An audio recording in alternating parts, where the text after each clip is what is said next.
Greetings. Welcome to the 2025 Annual Meeting of Stockholders of Ensci Biosciences, Inc. At this time, all participants are in listen-only mode. Please note that this conference is being recorded.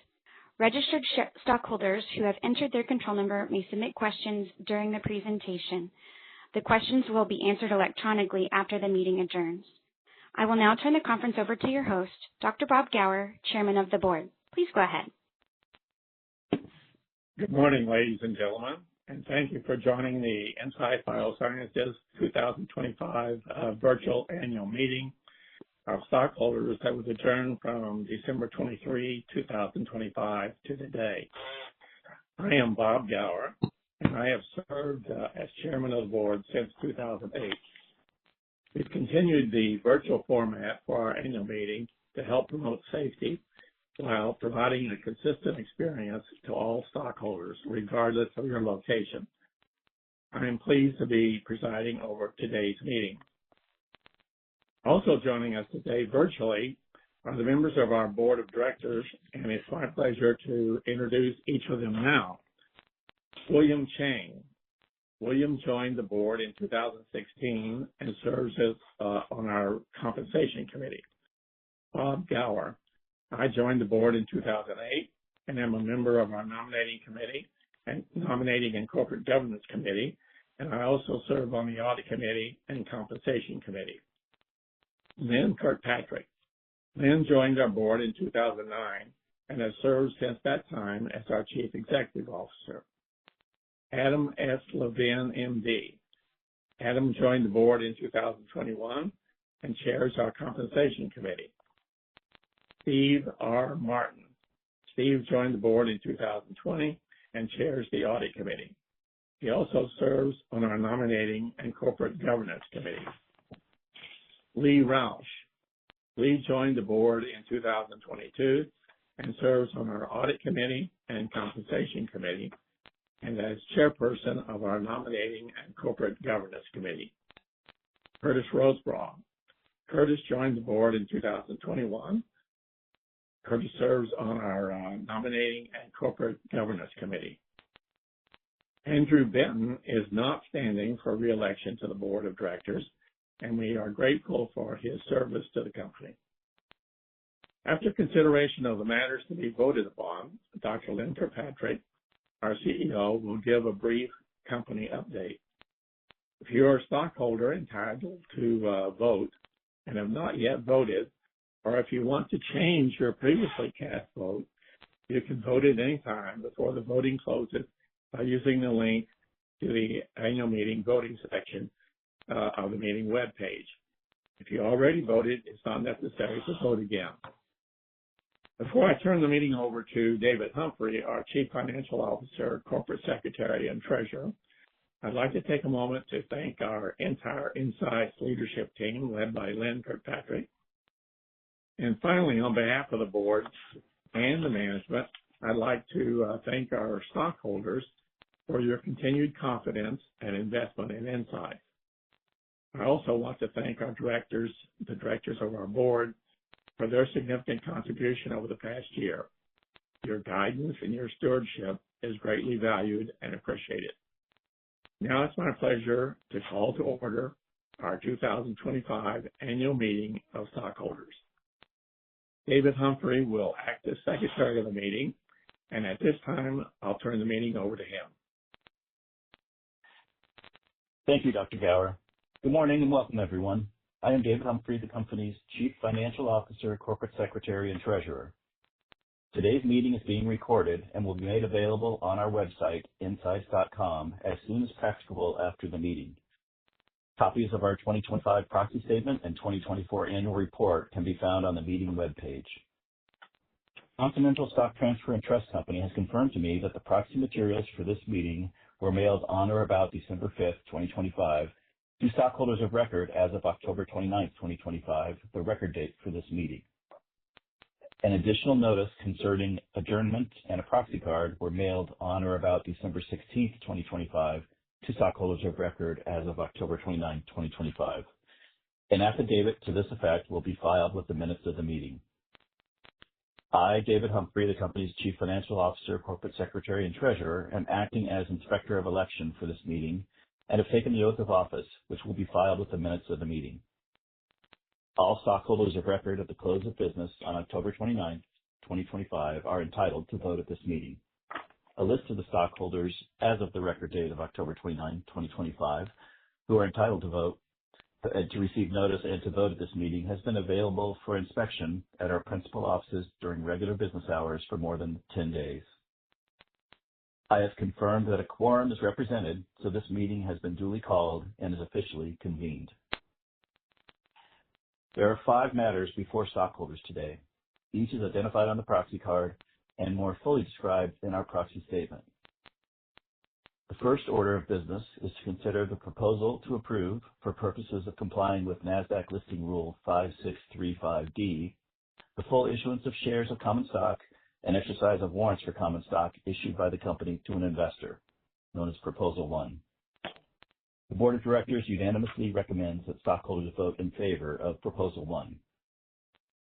The second item of business before this meeting is the amendment of the Insight Biosciences, Inc. amended and restated 2021 Omnibus Incentive Plan to increase the aggregate number of shares of the company's common stock that may be issued under the plan from 121,457 shares to 721,457 shares, known as Proposal 2.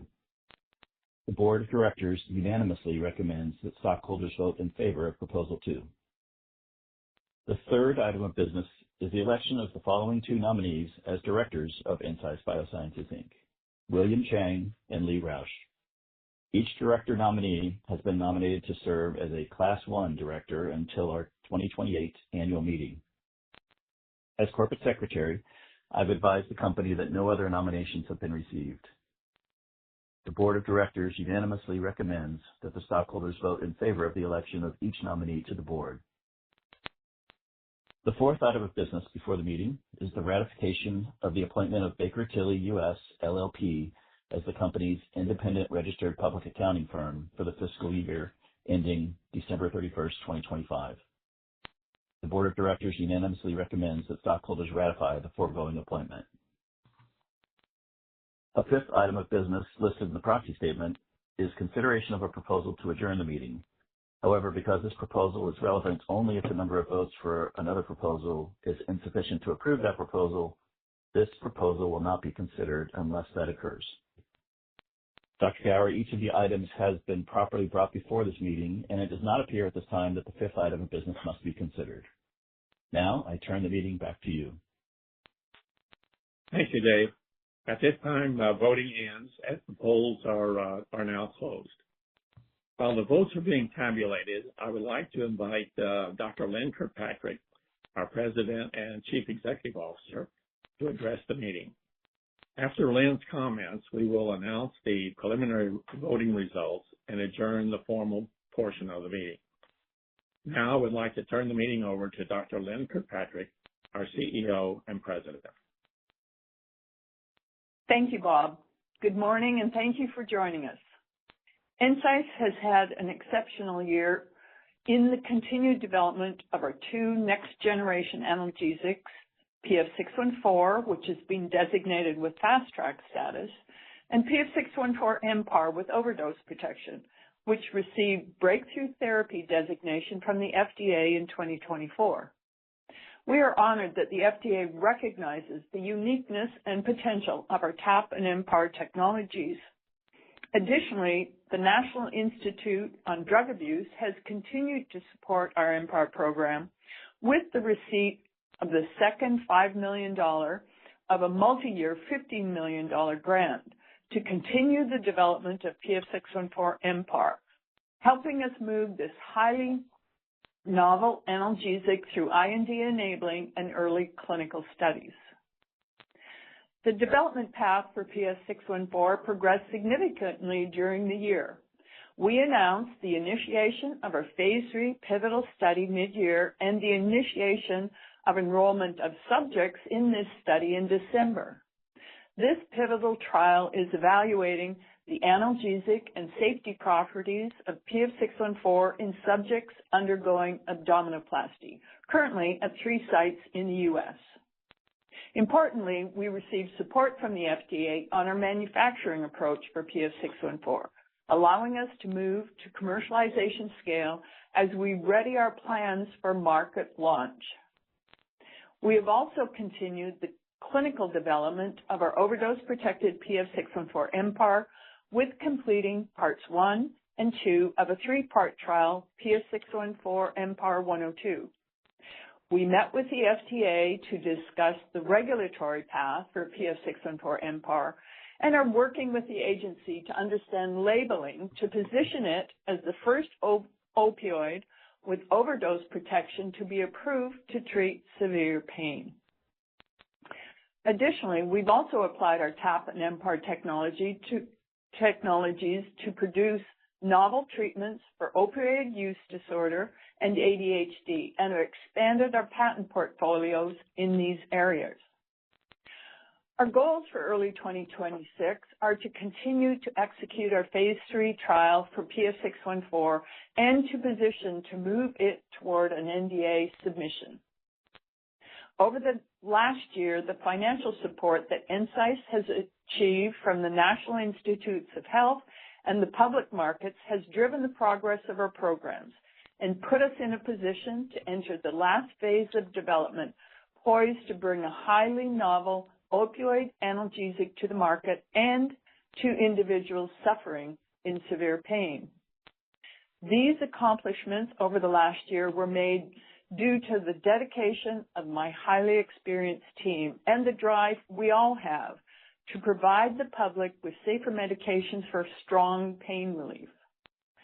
Finally, on behalf of the board and the management team, I want to thank our stockholders for your continued trust and investment in NSICE.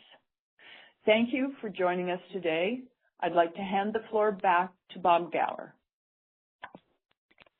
Thank you, Lynn.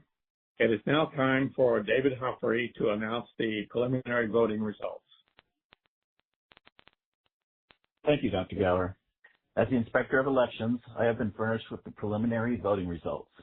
The preliminary results are as follows.